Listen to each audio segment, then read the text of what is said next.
The worst fears of many confirmed today in the search for a missing submersible today. That happened as the Titanic-bound sub that went missing Sunday with 5 people on board suffered a catastrophic implosion.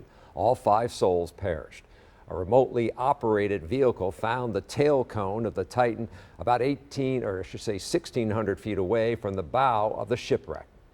The U.S. Coast Guard in Milwaukee responds to hundreds of incidents each summer where lives are at risk. Ben Jordan goes in depth on their search and rescue capabilities and how they are utilized on Lake Michigan.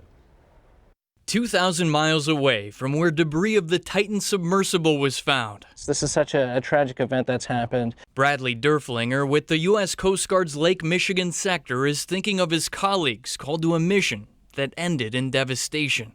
It takes a toll on the rescuers because you're put into a situation that's very difficult to solve. The latest development, U.S. Coast Guard leader sharing a grim update.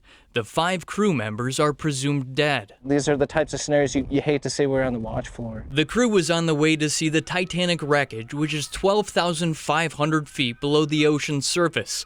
The deepest point of Lake Michigan is just over 900 feet.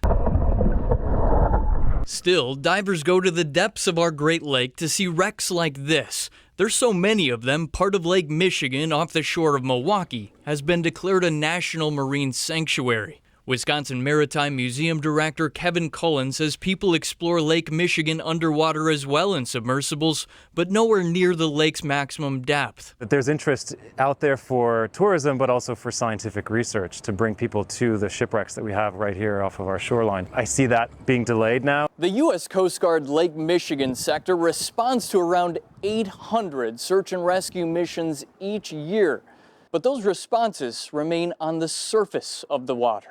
How often are those life-threatening situations? It really depends. I've had days where we've had like 29 lives assisted. Bradley says most of their calls are for distressed boaters or swimmers, and as soon as a 911 call comes in, Coast Guard helicopters can assist the search in the air while these boats head to the scene in the water. This is one of the ones that can go a little bit further out. Bradley says several factors can complicate rescue missions, from weather conditions and strong currents to darkness at night.